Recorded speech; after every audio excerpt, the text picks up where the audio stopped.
Okay, welcome everybody to a class today. We're going to look at phrasal verbs, and so this lesson will be added to my course on phrasal verbs. That course is 36 hours of lectures only on phrasal verbs, and so if you want to learn a lot about phrasal verbs, you remove yourself from the septic tank, the cesspool that we call YouTube, and you come and join my course on my website, skype-lessons.com. All courses at the moment are only £5 on my website, but you have to be able to spell the word five. You need to click on have a coupon and write F-I-V-E. There you go, I've given you the answer.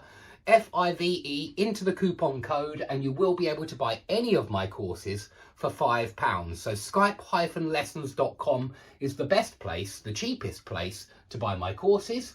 Or you can go to udemy.com, and they sell my courses at the moment for £10, and you can click the links under the video for the discount codes.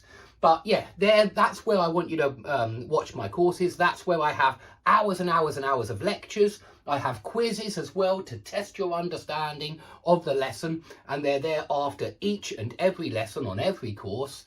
And there are even ebooks which are added to the courses as free supplementary materials. And so Phrasal Verbs has my Visual Phrasal Verbs ebook, which I can show you because I've got a copy, a hard copy right here. It has this ebook. As you can see, it's a big book, guys, and there are lots of images and there are lots of answers at the back. That comes for free as part of that very cheap price. I think £5 is very cheap for 35 hours of lectures, a book, loads of quizzes as well, and I add new lectures all the time.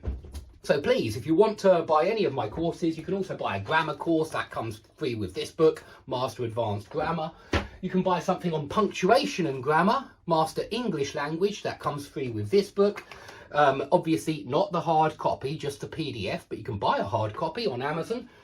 And you could buy the vocabulary course, which comes with these free supplementary materials. Again, loads of pictures, lots and lots of collocations, hours and hours of lectures. And so you really are getting value for money when you buy one of my courses, especially if you come and buy them on my website, skype-lessons.com, coupon code 5. And that means you'll get it for £5. So today we're looking at phrasal verbs that start with the letter C, because this is a little phrasal verb dictionary I'm putting at the end of the course to remind you of all of these different phrasal verbs, because there are so many. And so the first one we'll look at is call after somebody. And sometimes you see this, you see a different meaning for call after. Sometimes you see it referred to as to be named after somebody. And it is occasionally used like that, but not often. So if you are named after your uncle, that means you have the same name as your uncle. You are named in honour of your uncle. And you might say, I am called Peter after my uncle. You might, but it's very rare actually. I think we normally use call after somebody when somebody has left your house and they're walking away. Maybe they've forgotten their wallet or their keys or their phone. So you call after them. You say, hey, Peter, Peter. You've forgotten your wallet, you've forgotten your keys, you've left your keys in my house. Yeah, and so call after is to call, to shout at somebody when they have already left and when they are walking away. And I want you to think of the phrasal verb run after, which means chase. You know, you're running after Peter and you're calling after him saying, come back, you know, you've forgotten something.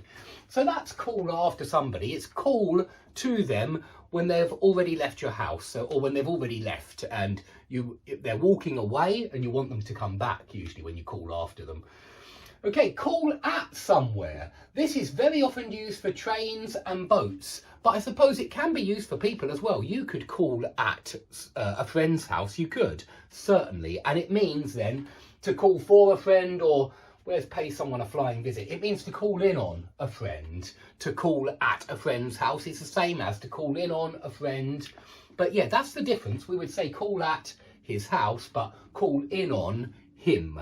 And so this is somebody, but this is somewhere. So they are different. But we very often see it for this train calls at Basildon, Pitsea, Benfleet, and then it lists all of the train stations that the train calls at, stops at. And so call at can mean stop at briefly. But you can even use it for boats. You know, if you are on a cruise